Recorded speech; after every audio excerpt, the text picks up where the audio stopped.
Do you know what sigil shoaling is? And did you know that it can take your sigils to the next level?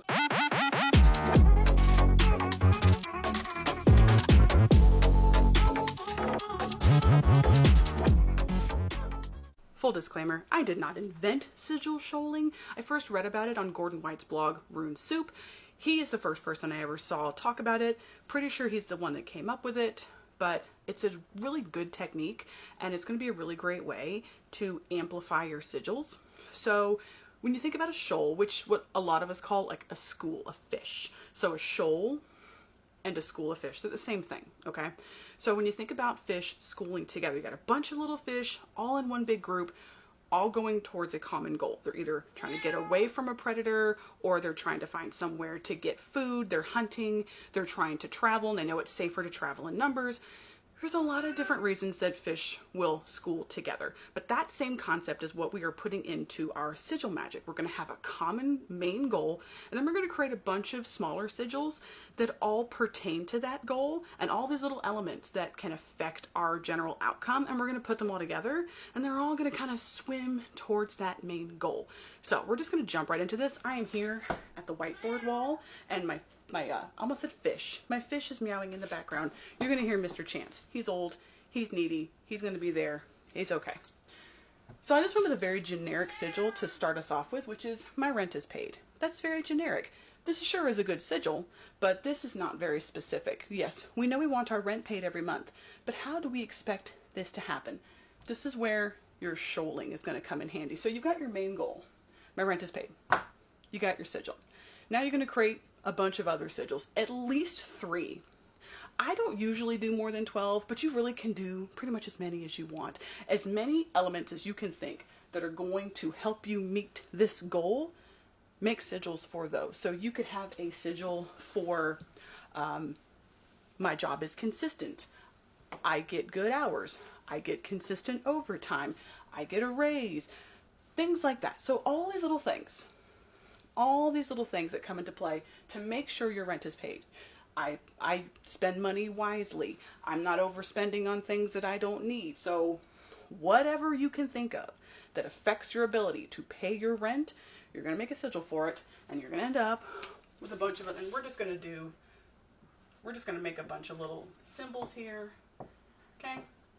This represents all of our other sigils. Okay. So you've made all these sigils that are all going towards your same main goal.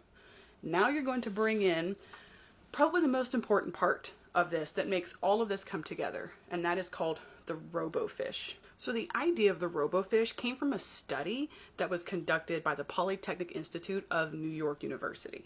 And in this study, they introduced a robotic fish to an already existing school of golden shiner fish.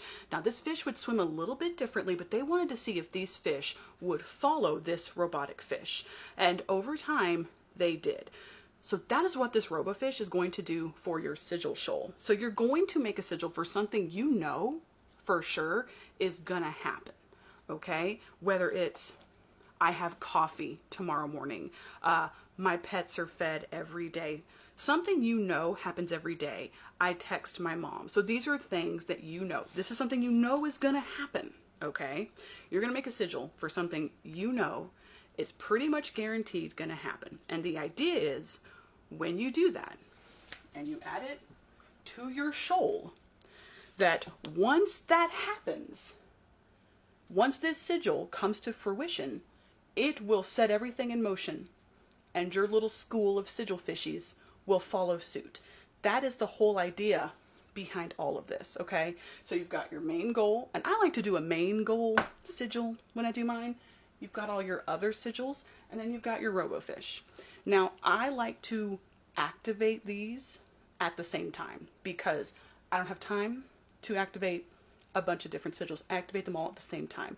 I put them all on individual pieces of paper or whatever I have, cards, sometimes tiles, depending on where I'm putting them. And I will activate them all at the same time. How you activate your sigils is up to you, okay? And then you're going to put them somewhere. I like to shuffle them every day just to keep things mixed up, keep the energy flowing. And you put them somewhere where you can put them under your mattress. Again, it's all depending on your goal. You could put this under somewhere where you keep your money. You could keep it under your checkbook or under all your banking information. You can keep all of these in your wallet. Wherever you think would be the best place for your sigils to go, put them there. And then shuffle them every once in a while.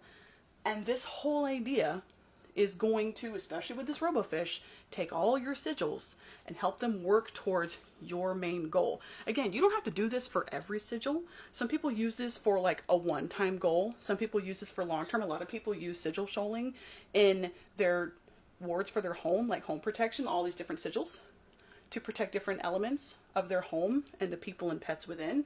There's so many different ways that you can use sigil shoaling, but I just wanted to talk about it because I think it's a really cool technique if you're already into sigil magic, or if you've just been kind of experimenting with sigil magic and you want to take it to the next level. So, have you ever implemented this technique before? Comment down below and let me know if before today